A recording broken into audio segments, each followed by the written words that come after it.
Hello, I'm Isha Roy, and I'm here with award-winning author Mitali Perkins. Mitali, thank you so much for joining us today. Thanks for having me. So, Mitali, you've written several books for young readers focusing on teenage girls growing up with dual identities and how these young girls are able to overcome the multicultural and social complexity surrounding them and grow up into strong, young, independent women. Tell us a little bit about the inspiration behind these beautiful characters and their stories. I'd say almost all my characters are based on me, maybe better versions of me. Because I experienced that growing up in between two cultures, and it really does fuse a strong identity when you have to take the best of both worlds. So I think if you survive that time as a teenager, you end up becoming.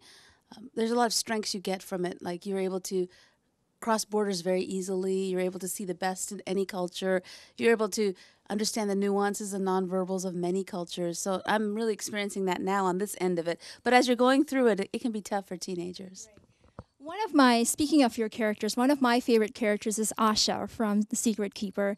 And her story is set in mid 1970s in Calcutta. And it's about the sacrifices, the joys, and the suffering of growing up living in a joint family, having to deal with the dominating matriarch, the displaced wife, the teenager who doesn't quite know where she belongs, arranged marriage, and also the idea of young women not having the rights to pursue their dreams. Tell us, how did you develop this character, the story of Asha, and the intricacies of joint families? Is it from your personal experience as well? Right. Well, the reason I said it in the 1970s, I've been here in the States for so long, I didn't feel qualified to write about modern day India. So I wanted to set it in the 70s because that's my last memory, really, of living in India. And both sides of my family are joint families. So that was also my experience, some of the interesting things that happen when you put many characters in one situation. And I always appreciated the dynamics of that, how interesting it was. So I wanted to write about that. So your focus is mostly this young adult age group. Why is that? And do you think you'll switch to adult fiction? Do you think we'll see a story of kind of like a sequel to Secret Keeper, where we see how Asha is doing when she moves back to Delhi and she's teaching? Right. Good idea. Maybe I should write that. I think the reason I write for young adults is a young adult novel really is set in that time period with that voice. So an adult can write about a young adult, and but it's in retrospect, like they're looking back. So that's a difference, I guess, between an adult writer who's writing for an adult audience looking back at adolescence. So I really like the immediacy of being in that voice. I think a writer has to find their voice, and I'm sad to say that mine's probably stuck at about age 14. That's kind of my level of maturity now. And I really like that age because that's the age when everything changes, and you're really developing your own voice. So there's the idea of a hero's quest is very much part of coming of age in adolescence, and that just intrigues me, is how people face the challenge of becoming adults. It's a natural story, natural conflict. So you were born in Calcutta, and by the age of 11, I guess you had lived in several different countries. How did you cope with all the different cultures, the languages, the different social complexities? How did you deal with all that? Well, I'm not sure if I was successful at all times, but like I said, I think if you move across cultures very fluidly as a child, children learn languages very easily, and in the same way, I think they learn cultures very easily. So the more that a child will travel and will cross borders or will experience different cultures in their communities, the easier it'll be as an adult. So I think as a child, it's always easier to learn how to read cultures, how to know cultures, and I learned that as a child. So I feel like that's something that's definitely benefiting me through the years. Understanding how adults relate to different cultures is this challenge, because you're having to understand not only the cultures but also how the older generation is reacting to those differences, and that can be very confusing because sometimes it doesn't make sense. Like, why is that person acceptable but not that person? Why would it be okay for me to marry that person but not that person? And so trying to figure out all those nuances is also a challenge. So you've mentioned in other interviews that while you were moving around so much during the formative years of your life, you turned to reading.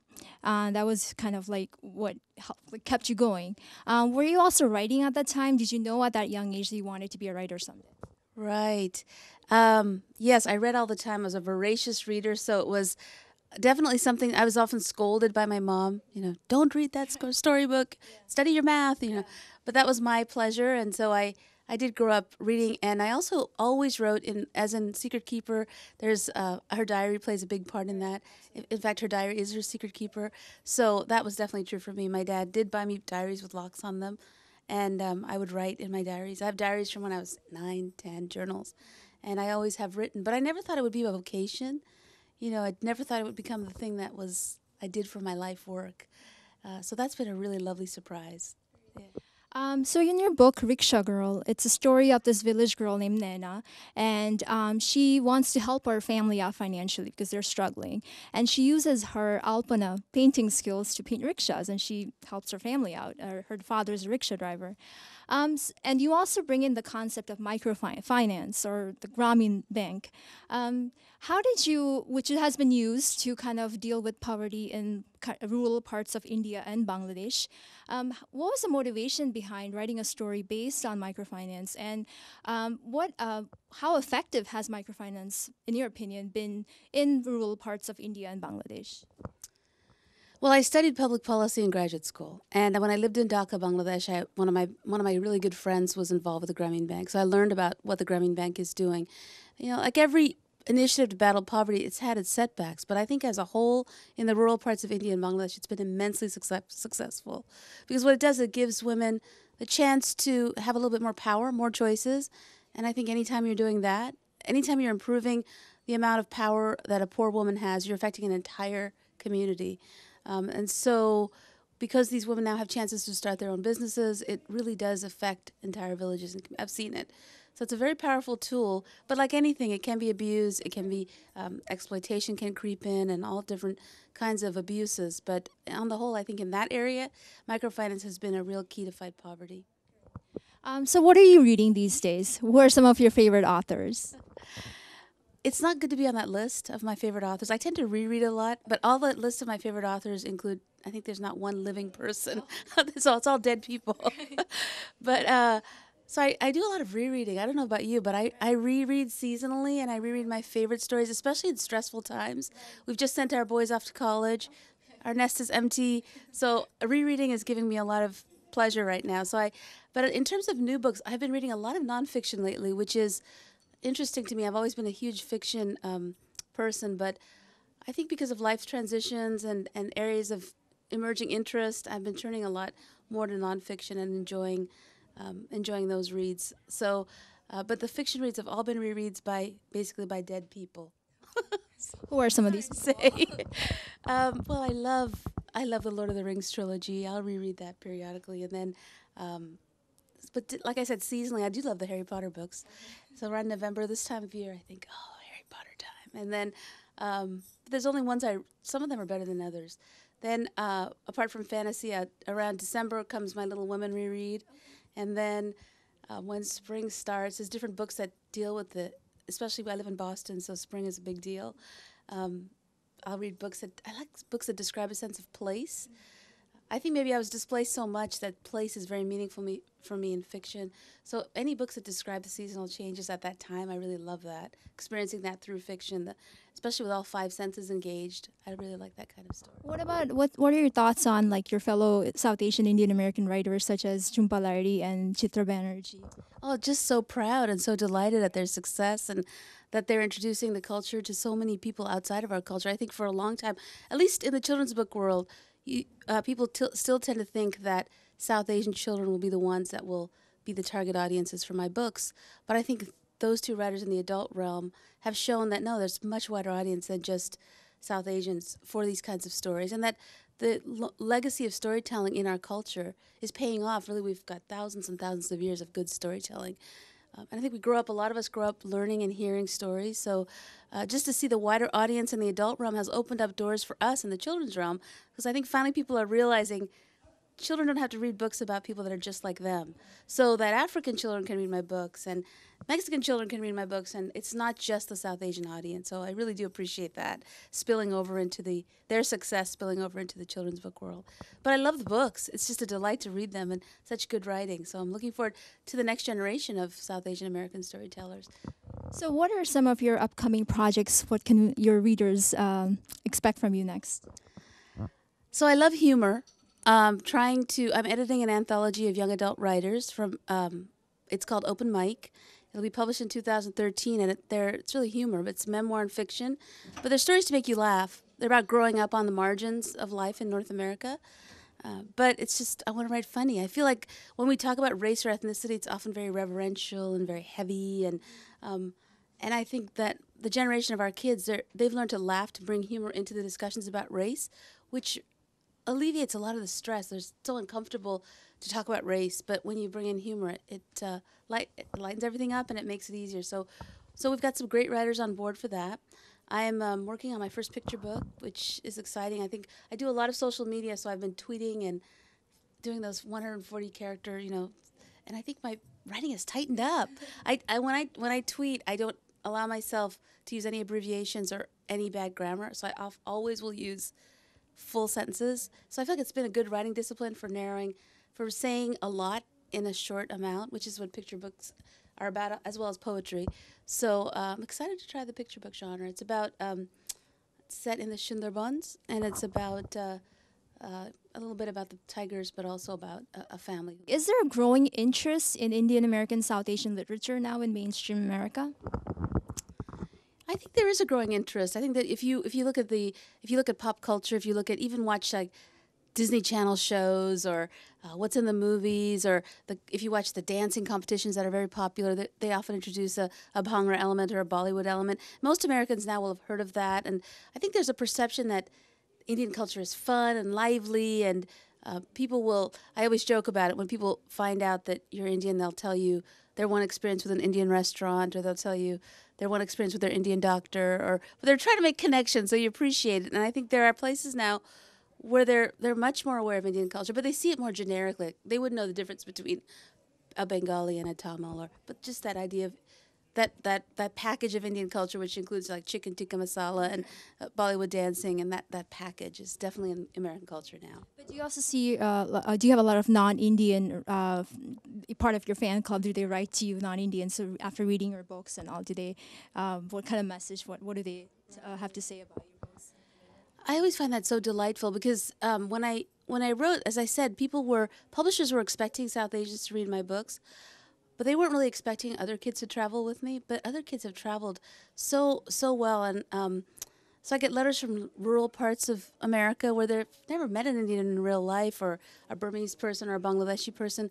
But what they're doing is they're connecting with the stories, the characters, and that's always so heartening to see them make that leap through fiction to connect across cultures like that. Because the next time they read about Burma or they hear about Bangladesh, it's almost like they have a friend in that culture. So that's always a delight. And children read just as widely as we do. And you're not always reading books about Indians, and I'm not. That's part of our reading, but we want to travel far and wide with fiction. That's the power of fiction. It takes you everywhere. And children do that too. So yeah, all kinds of different readers, making all kinds of connections. I went into Dorchester, the Boston area, in the schools to speak to fourth graders, and these were inner city kids. And I was presenting on Rickshaw Girl, which is set in Bangladesh. So I thought, a lot of them are immigrants from the Ivory Coast. I thought, well, that's a big jump for them to make. They loved the book. They absolutely loved the book. And I couldn't quite figure out why the level of passion with that story. But Rickshaw Girl is about a very impoverished family, and the girl's trying to make a difference in her family life. Well, later on, the teacher told me that 4 of the children in her classroom actually are living in their cars, and they're dealing with homelessness. So they're making the connection, not that this is a Bangladeshi girl and I'm an Ivory Coast immigrant, but they're making the connection of a child like me, who wants to help my family, who wants to make a difference. And that was a big connection for them, and that was a passion for them. So you're never sure what a child is going to find in a story, but that's really the power of stories. Wonderful. So there are many young South Asian aspiring writers, who have beautiful stories and experiences to write about, just like yourself. What advice would you give to them? Because they might not know how to proceed, how to take it to the next level. What advice would you give to them? It's changing. The world of publishing is changing so fast. The content is still important. So good stories, work on craft, keep getting to be a better and better storyteller. But in order to reach your readers, there are lots of different venues now. You can publish directly on a blog, get your writing immediately accessible to somebody. You can think about doing ebooks, self-publishing. So there's quite a lot of different options in the traditional publishing route.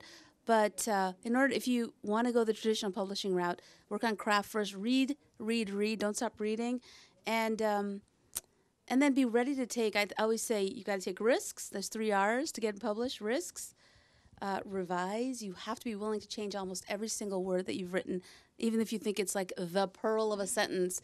You have to be brave enough to say, I'm cutting that. And so risk, revision, and the third is you better be able to face a lot of rejection, because you're going to get rejected. My first book came out, and it was reviewed nicely, and it was doing well. And then I wrote my second book, which was fully set in India, monsoon summer. And publishers at that point were saying there was Jhumpa Lahiri had not made her success, and Chitra and all those people. So they were saying, it's set in India, kids won't go there with you. So I kept getting rejected and rejected. I revised it and revised it. It was 11 years between my first and my second book, 22 different rejections, revisions, and I finally got published. So really, if you're willing to take some risks, write something that only you could write. Don't try to fit in with the vampire, ghost, angel, whatever thing is trend. Don't try to write to the trends. Take a risk, find your voice, be willing to handle a lot of revisions, change every word, and have some thick skin, and don't give up. That would be my advice. Yeah.